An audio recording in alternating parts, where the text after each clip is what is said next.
SN2 પ્રક્રિયા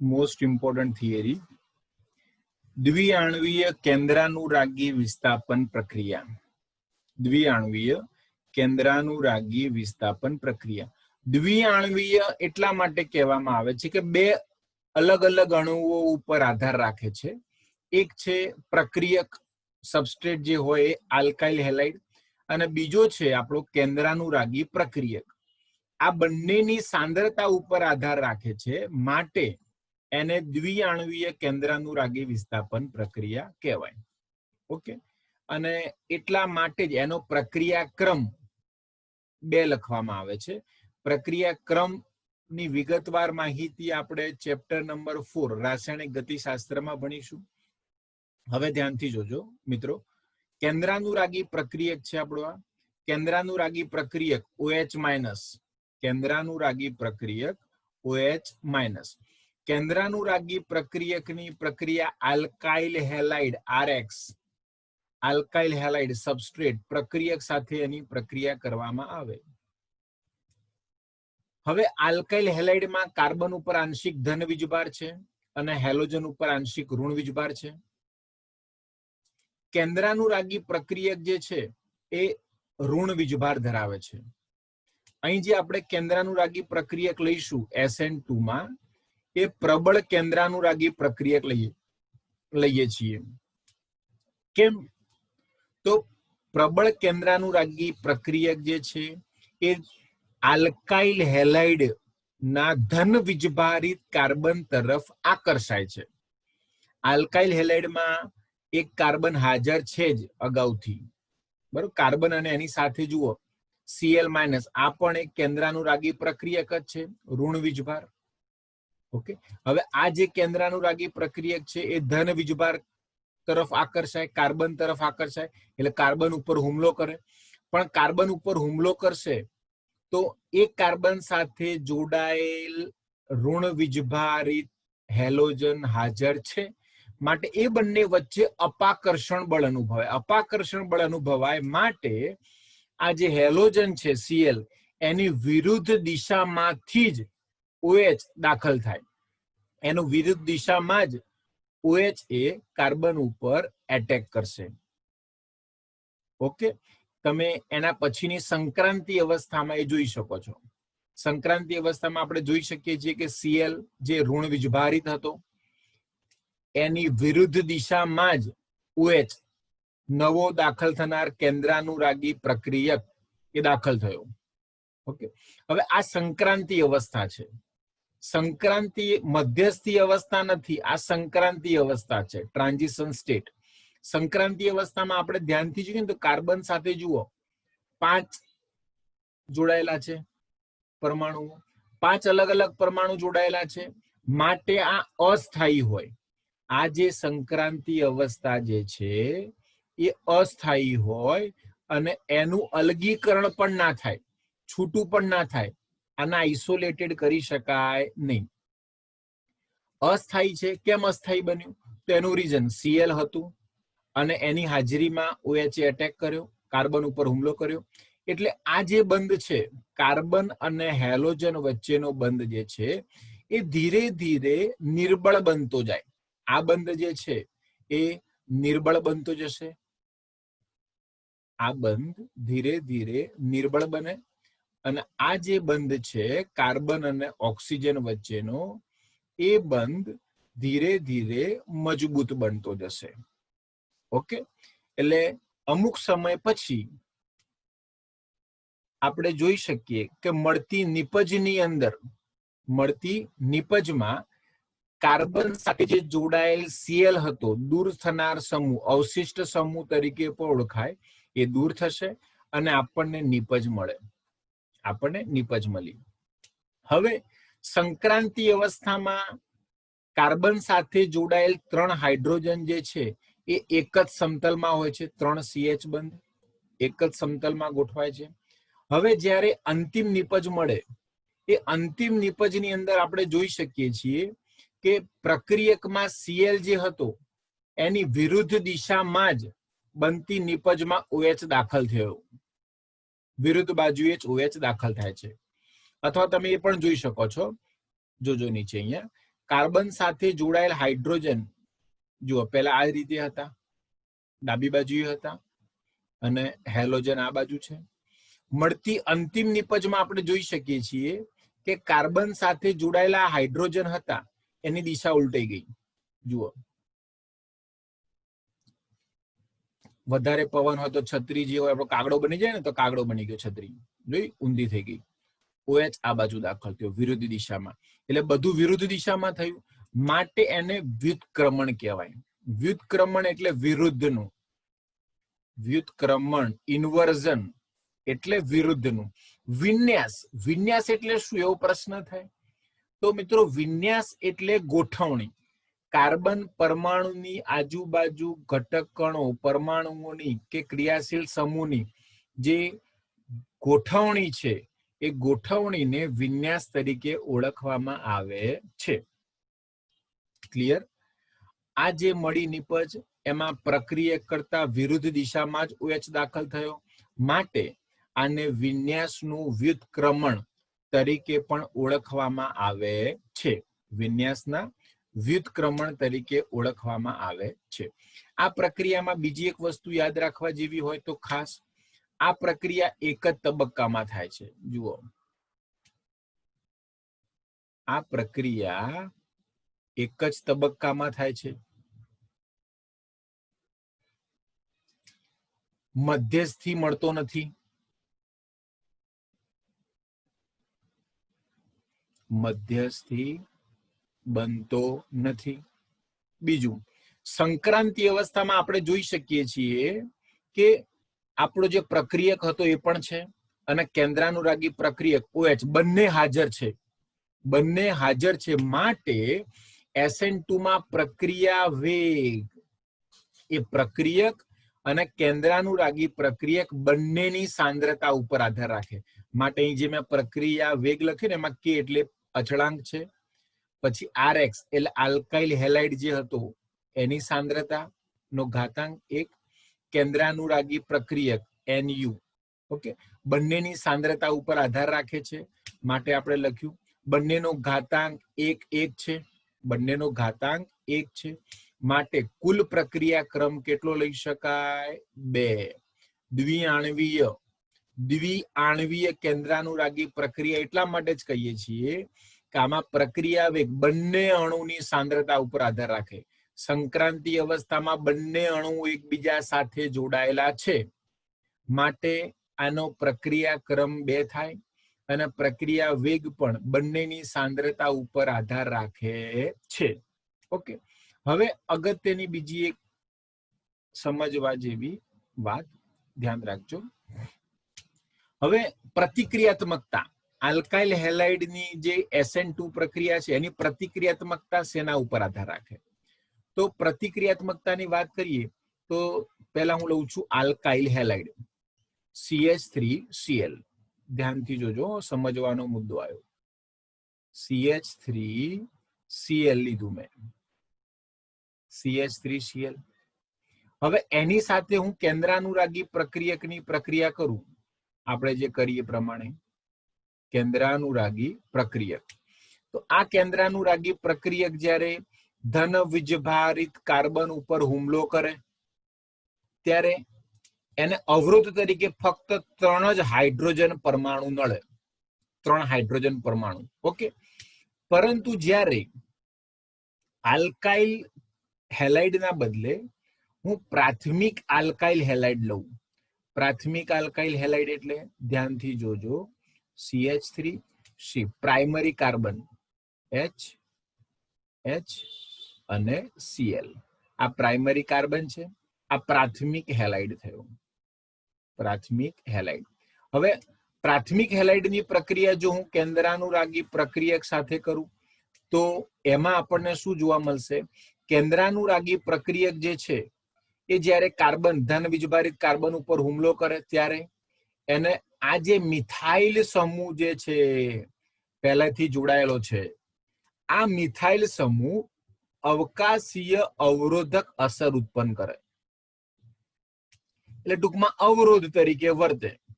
ઉપર 3 hydrogen છે, એના કરતા આ જે મિથાઇલ સમૂહ મોટો છે ને, મોટો વિસ્થાપિત સમૂહ એમ અવરોધ વધારે. આવું યાદ રાખો. જેમ વિસ્થાપિત સમૂહ આ મિથાઇલ છે એની જગ્યાએ ઇથાઇલ, પ્રોપાઇલ, ફિનાઇલ લઉં, તેનો અવરોધ વધતો જાય. ઓકે, એટલે અહીં હાઇડ્રોજન હતા એની સરખામણીમાં અહીં અવરોધ વધારે છે. એટલે આના કરતા આ પ્રક્રિયા થોડીક મુશ્કેલ છે. હવે એના પછીનું, ધારો કે દ્વિતીયક હેલાઇડ લઉં, CH3, CH3, નીચે CH3 અને Cl. ધ્યાનથી જોજો. હવે આની પ્રક્રિયા જ્યારે હું કેન્દ્રાનુરાગી પ્રક્રિયક સાથે કરું ત્યારે શું થવાનું? તો આ સેકન્ડરી છે, સેકન્ડરી દ્વિતીયક હેલાઇડ. ઓકે, હવે અહીં તમે ધ્યાનથી જોઈ શકો છો, અહીંયા પણ આ કાર્બન ધન વીજભારિત છે. હવે આ કેન્દ્રાનુરાગી પ્રક્રિયક જે છે જ્યારે એની સાથે જોડાય ત્યારે એને બે અવરોધ નડે છે. એક અવરોધ આ છે, જુઓ, CH3 એક અવરોધ, અને બીજો અવરોધ અવકાશીય અવરોધ છે CH3. બે અવકાશીય અવરોધ છે, અવરોધ વધારે, એટલે આ કેન્દ્રાનુરાગી પ્રક્રિયકને અહીં જોડાવા માટે મુશ્કેલી વધારે પડે. એટલે આની સરખામણીમાં આ પ્રક્રિયા વધારે મુશ્કેલ છે. હવે ત્રીજી એક પ્રક્રિયા લખીએ, તૃતીયક આલ્કાઇલ હેલાઇડ. જોજો, બહુ જ ઈઝી છે અને બહુ જ સરળતાથી મેં તમને સમજાવ્યું છે. CH3Cl. ઓકે, હવે ઋણ વીજભારિત છે, કાર્બન ધન વીજભારિત. હવે આ તૃતીયક હેલાઇડ છે. આ શું છે? તૃતીયક હેલાઇડ છે. હવે આમાં તમે ધ્યાનથી જોઈ શકો છો બેટા, 3 મિથાઇલ સમૂહ છે, 1, 2 અને આ 3 મિથાઇલ સમૂહ છે. એટલે અવકાશીય અવરોધ વધે, અવકાશીય અવરોધ વધે. અવરોધ વધે એટલે પ્રતિક્રિયાત્મકતા ઘટે. યાદ રાખો, જેમ અવકાશીય અવરોધ વધે એમ પ્રતિક્રિયાત્મકતા ઘટે. જો લખ્યા પૂછું અહીંયા, આલ્કાઇલ હેલાઇડ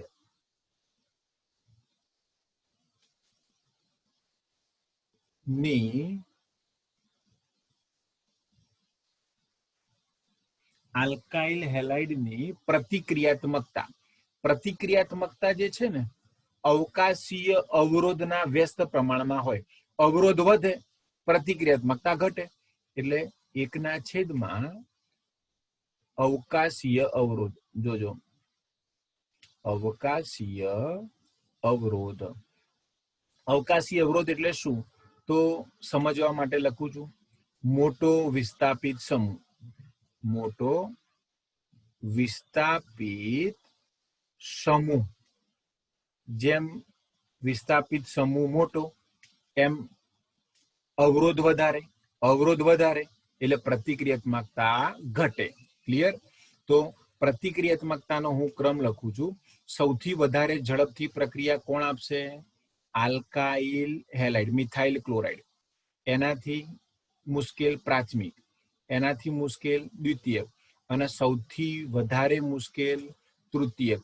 બસ MCQમાં આ પૂછાય. ખ્યાલ આવી ગયો? અલગ અલગ સંયોજનો આપેલા હોય જુદા જુદા વિસ્થાપિત સમૂહો વાળા, તમારે નક્કી કરવાનું કે નિપજ કોણ આપશે. Okay, clear? બીજો એક પ્રતિક્રિયાત્મકતાનો ક્રમ લખું છું, હેલોજન માટેની પ્રતિક્રિયાત્મકતા. હેલોજન માટે પ્રતિક્રિયાત્મકતા એટલે કે સક્રિયતાનો ક્રમ લખું છું હેલોજન માટે. તો એ હેલોજનના પ્રતિક્રિયાત્મકતાના ક્રમમાં I, Br, Cl અને F. ઓકે, દરેકમાં આલ્કાઇલ સમૂહ સમાન જ છે, હેલોજન અલગ અલગ છે. હવે હેલોજનમાં આપણને ખબર છે, I કદ મોટું છે. કદ મોટું એટલે સરળતાથી બંધ તૂટે. સરળતાથી બંધ તૂટે આર્યો તો સરળતાથી ત્યાં નવો કેન્દ્રાનુરાગી પ્રક્રિયક દાખલ થાય. એટલે પ્રતિક્રિયાત્મકતા સૌથી વધારે Ri, પછી Br, પછી Cl અને પછી F આવશે. Okay, clear? જોઈ લો 2 મિનિટ શાંતિથી.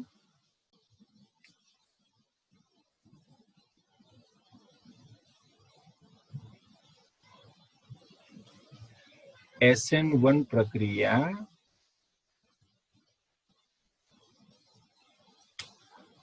ધ્રુવીય પ્રોટીક દ્રાવકોમાં થાય. પહેલું યાદ રાખજો, ધ્રુવીય પ્રોટીક દ્રાવકોમાં થાય. ધ્રુવીય પ્રોટીક દ્રાવકો કયા? તો પાણી,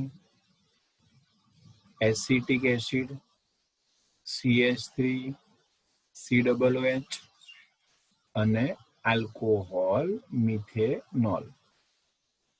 ઓકે, ધ્રુવીય પ્રોટીક દ્રાવકો છે પાણી, એસિટિક એસિડ અને મિથેનોલ. પ્રોટીક પ્રોટીક દ્રાવકો એટલે શું? તેમાં ધ્રુવીય એટલે ઋણ વીજભાર અને ધન વીજભાર હોય અને હાઇડ્રોજન પણ હોય. ઓકે, તો એને શું કહેવામાં આવે છે? પ્રોટીક. ધ્રુવીય પ્રોટીક દ્રાવકોની હાજરીમાં થાય. હવે એક આણ્વીય માટે યાદ રાખવાની 2-3 બાબતો. એક આણ્વીય પ્રક્રિયા જે છે એનો પ્રક્રિયા વેગ. તો એક આણ્વીય પ્રક્રિયા માટે પ્રક્રિયા વેગ ફક્ત એક જ અણુની સાંદ્રતા ઉપર આધાર રાખશે, માટે એને એક આણ્વીય કહીએ છીએ. પ્રક્રિયા ક્રમ, પ્રક્રિયાનો ક્રમ પણ પ્રથમ કહેવાય. પ્રથમ ક્રમની પ્રક્રિયા છે. સાંદ્રતાનો ઘાતાંક 1 જ છે, માટે પ્રથમ ક્રમની પ્રક્રિયા કહેવાય. બીજું એક યાદ રાખવા જેવું પોઈન્ટ, આ પ્રક્રિયા 2 તબક્કામાં થશે. આ પ્રક્રિયા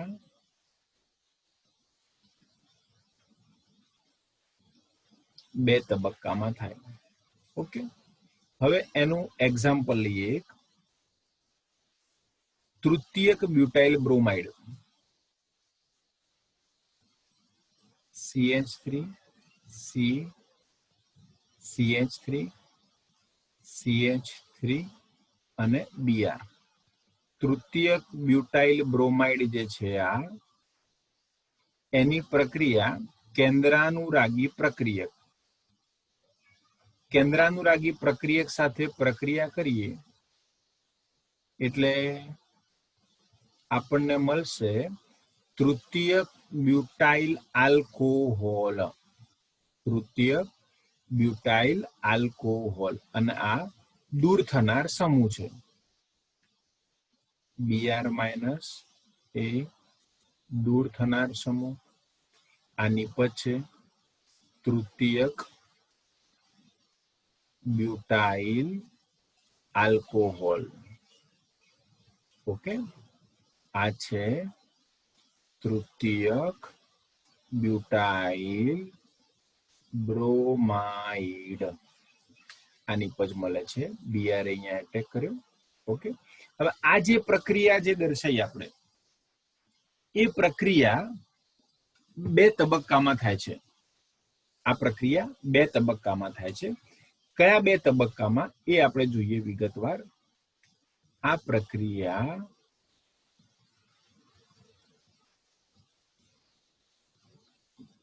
બે તબક્કામાં થાય. પ્રથમ તબક્કો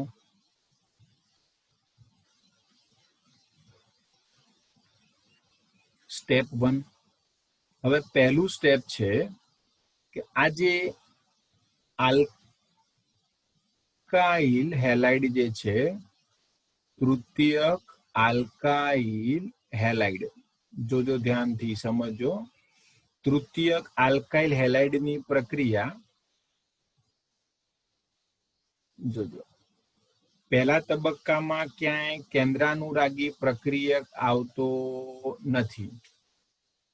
પહેલા તબક્કામાં ક્યાંય કેન્દ્રાનુરાગી પ્રક્રિયક આવતો નથી.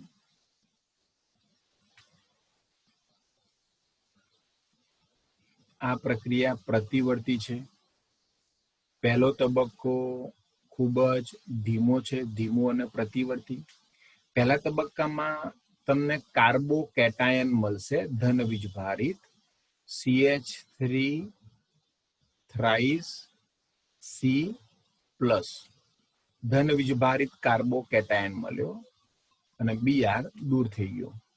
ઓકે, તમને કાર્બોકેટાયન પ્રાપ્ત થયું. કાર્બોકેટાયન જે ધન વીજભારિત છે. ઓકે, યોગ્ય પ્રોટીક દ્રાવકની હાજરીમાં પ્રક્રિયા થાય. આ પ્રક્રિયા માટે જરૂરી ઉર્જા જે છે ને એ પ્રોટીક દ્રાવકમાંથી પૂરી પડતી હોય. ચલો, આ શું છે? તૃતીયક આલ્કાઇલ હેલાઇડ. કાર્બોકેટાયન મળી ગયો. હવે તબક્કા નંબર 2. તબક્કો 2. તબક્કા 2 માં આપણે જોઈએ તો આ જે કાર્બોકેટાયન મળ્યો છે CH3 થ્રાઇસ C+, આ જે તૃતીય કાર્બોકેટાયન છે એની સાથે કેન્દ્રાનુરાગી પ્રક્રિયક હુમલો કરે, એટેક કરશે. આ પ્રક્રિયા ખૂબ જ ધીમી હતી. આ પ્રક્રિયા ખૂબ જ ઝડપી. જેવો કાર્બોકેટાયન બને છે એવું તરત જ આ કેન્દ્રાનુરાગી પ્રક્રિયક જે ઋણ વીજભારિત છે એ ધન વીજભારિત કાર્બન ઉપર હુમલો કરશે અને આપણને મળે કેન્દ્રાનુરાગી પ્રક્રિયક તરીકે આપણે લઈએ છીએ OH-. ઓકે, તો આપણને મળશે તૃતીયક બ્યુટાઇલ આલ્કોહોલ. આ તમારી નિપજ થઈ ગઈ. તૃતીયક બ્યુટાઇલ આલ્કોહોલ, આ તબક્કો 2. હવે બીજી એક યાદ રાખવા જેવી બાબત આમાં, આ જે કેન્દ્રાનુરાગી પ્રક્રિયક જે લીધો ને અહીંયા, આ કેન્દ્રાનુરાગી પ્રક્રિયક SN2 ની સરખામણીમાં નિર્બળ હોય તો પણ ચાલે. કારણ કે SN2 માં આપણે જોયું હતું કેન્દ્રાનુરાગી પ્રક્રિયક હેલોજનની હાજરીમાં જ દાખલ થયો, એટલે એની સામે જ લડવાનું હતું, એટલે વધારે શક્તિની જરૂર પડે, માટે પ્રબળ જોઈએ. જ્યારે આમાં આ હેલોજન તો પહેલા દૂર થઈ ગયો, પછી કેન્દ્રાનુરાગી પ્રક્રિયક કાર્બન ઉપર હુમલો કરે છે. ખ્યાલ આવી ગયો? એટલે નિર્બળ કેન્દ્રાનુરાગી પ્રક્રિયક હોય તો પણ પ્રક્રિયા થાય.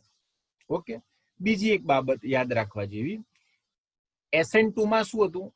આ ઋણ વીજભારિત હતો એટલે નવો દાખલ થવા વાળો OH હતો એની વિરુદ્ધમાં જ દાખલ થાય, કારણ કે બંને વચ્ચે ઋણ અપાકર્ષણ બળ લાગે. આમાં એવું કશું છે નહીં, જોઈ શકો છો તમે. ખાલી કાર્બન ઉપર ધન વીજભાર જ છે, માટે આ જે OH છે ને આપણે દર્શાવ્યું આ બાજુ, તમે ગમે તે બાજુ જોડાય, કોઈ પણ બાજુથી OH હુમલો કરી શકે કાર્બન ઉપર. તમે અહીંયા પણ લખી શકો, ઉપર લખી શકો, પાછળ, નીચે, ગમે તે બાજુ OH દર્શાવી શકો. Okay, clear? આપણને નિપજ મળી ગઈ બીજા તબક્કામાં.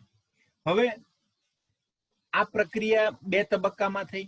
પહેલો તબક્કો ધીમો અને પ્રતિવર્તી છે. પહેલો તબક્કો ધીમો અને પ્રતિવર્તી. હવે યાદ રાખો હંમેશા પ્રક્રિયા વેગ ધીમા તબક્કાના આધારે નક્કી થાય. પ્રક્રિયા વેગ ધીમા તબક્કા ઉપર આધાર રાખે છે. ધીમા તબક્કા ઉપર આધારિત છે. ધીમો તબક્કો એટલે પ્રથમ તબક્કો. પ્રથમ તબક્કામાં જુઓ ખાલી આલ્કાઇલ હેલાઇડ જ છે ને, માટે આપણે એમ કહી શકીએ કે પ્રક્રિયા વેગ ફક્ત કોના પર આધારિત છે? Alkyl halide. કારણ કે પ્રથમ તબક્કામાં જુઓ ક્યાંય કેન્દ્રાનુરાગી પ્રક્રિયક આવે છે? ના. માટે પ્રક્રિયા વેગ ફક્ત કોના ઉપર? Alkyl halide RX. Alkyl halide RX ઉપર જ આધારિત છે. કેન્દ્રાનુરાગી પ્રક્રિયક ઉપર આધાર રાખતો નથી. લખ્યા પૂછું, NU ઉપર આધારિત નથી. કેન્દ્રાનુરાગી પ્રક્રિયક ઉપર આધારિત નથી, એક જ ઉપર આધાર રાખે છે. માટે જુઓ પ્રક્રિયા વેગ થઈ ગયો. એક જ છે અણુ માટે પ્રથમ ક્રમની પ્રક્રિયા કહેવાય. આ 2 તબક્કામાં થાય છે. આ મધ્યસ્થી બન્યું કાર્બોકેટાયન. હવે એક વસ્તુ ખાસ કે આની પ્રતિક્રિયાત્મકતા SN1 પ્રક્રિયા માટે પ્રતિક્રિયાત્મકતા શેના ઉપર આધાર રાખે છે? તો SN2 માટે પ્રતિક્રિયાત્મકતા શેના ઉપર આધાર રાખે છે? કાર્બોકેટાયનની સ્થાયીતા ઉપર. કાર્બોકેટાયનની સ્થાયીતા ઉપર આધાર રાખે છે. કાર્બોકેટાયનની સ્થિરતા આપણને ખબર છે, 11th માં ભણ્યા 3 2 1. તૃતીય કાર્બોકેટાયન જે છે, તૃતીય કાર્બોકેટાયન એટલે ધન બીજભારિત કાર્બન બીજા 3 કાર્બન સાથે જોડાય એટલે તૃતીય કાર્બોકેટાયન કહેવાય. જે સૌથી વધારે સ્થિર હોય એટલે એની પ્રતિક્રિયાત્મકતા, એની સક્રિયતા વધારે હોય. એટલે SN1 પ્રક્રિયા માટે પ્રબળતાનો ક્રમ જેમ કાર્બોકેટાયનની સ્થિરતા વધારે એમ પ્રતિક્રિયાત્મકતા વધારે. યાદ રાખજો ભાઈ, SN1 માટે પ્રતિક્રિયાત્મકતા, સક્રિયતાનો ક્રમ. તો સક્રિયતાનો ક્રમ લખવો હોય તો સૌથી વધારે પ્રબળ તૃતીયક આવશે, પછી દ્વિતીયક આવે, પછી પ્રાથમિક આવે અને પછી આવશે CH3X. ઓકે, આ ખાસ યાદ રાખવાનું છે, મોસ્ટ ઇમ્પોર્ટન્ટ. જોઈ લો,